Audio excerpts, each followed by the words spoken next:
Hello, my name is Dr. Abram Burr. I am a homeopathic medical doctor practicing in Phoenix, Arizona for approximately 35 years, and I have been doing alternative medicine for 37 years. And I've been interested in parasites for that many years, in other words, for decades.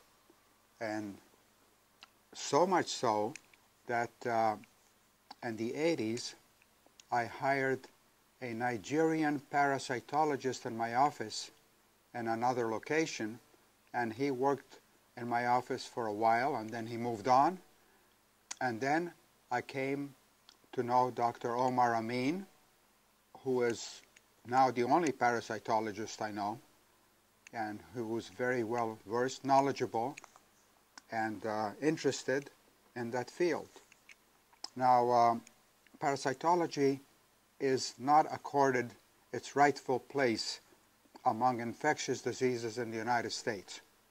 In other words, if you have an illness, the doctor will consider a bacteria, a virus, perhaps even a fungus such as valley fever, but parasites are relegated to the bottom.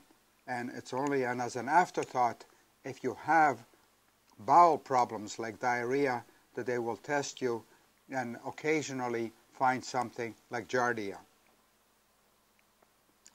From my experience after doing this work for so many years, parasites are extremely common.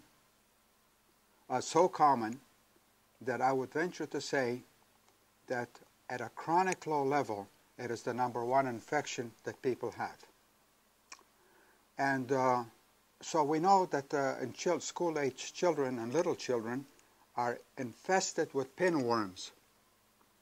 And pinworms, I have an article written by an old physician that wrote about all the clinical symptoms of just pinworms, causing all kinds of nervous problems in children.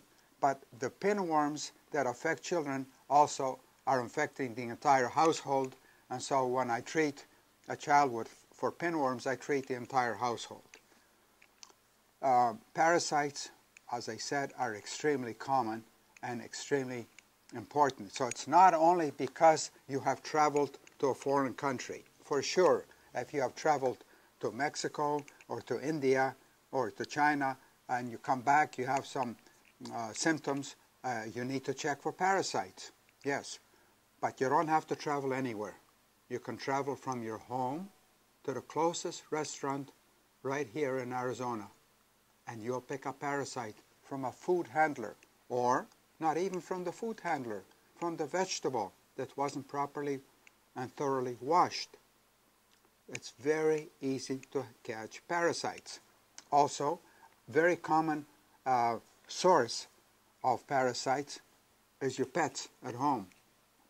From the dog, I find very frequently. In fact, I had a recent case of a patient on whom we discovered that the patient had Ascaris lumbricoides, or roundworms, and I said, that's likely coming from your dog. And she took the dog to the vet and came back and said, you're right, the vet found the roundworms in the dog.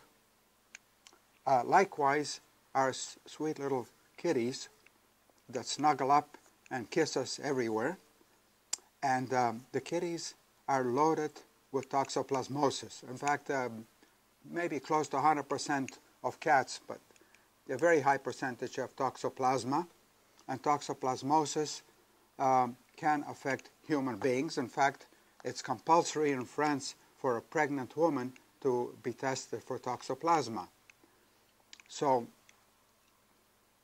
I am telling you that parasites are not rare. They are simply overlooked. Why? Because we don't have trained parasitologists. So if you have a problem, and what is the doctor going to do? He's going to send you for a stool analysis to the hospital, to the closest clinic, and then who's going to look at that sample? A technician. with rudimentary training. And you're lucky if they have a blood test that can test for Giardia or amoeba, but generally speaking, those tests are usually normal because the person doesn't have adequate training. They don't have parasitology departments. I don't know what happened. Something happened, but on the other hand, we are lucky that we have Dr. Amin. He's still functional, he's active, he's super intelligent, and he helps many people because he is able to diagnose from the stool sample what a regular technician working in a hospital is unable to.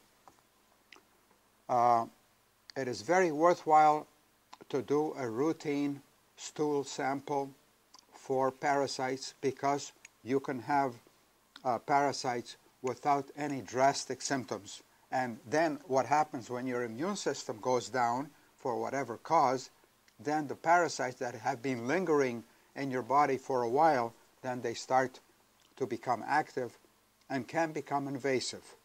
One of the common parasites that we find here in Arizona and also, of course, in Mexico is pork tapeworms from undercooked pork. And this is another major problem. So to sum up then, parasites are something that everybody should be aware of. You don't have to be in mortal fear that you cannot go out to eat. But if you do go out to eat and then subsequently suffer with some gastroenteritis, don't think that it's only a virus or a bacteria. It could also be that you picked up a parasite which is not going to respond to the normal antibiotics used for a bacterial infection.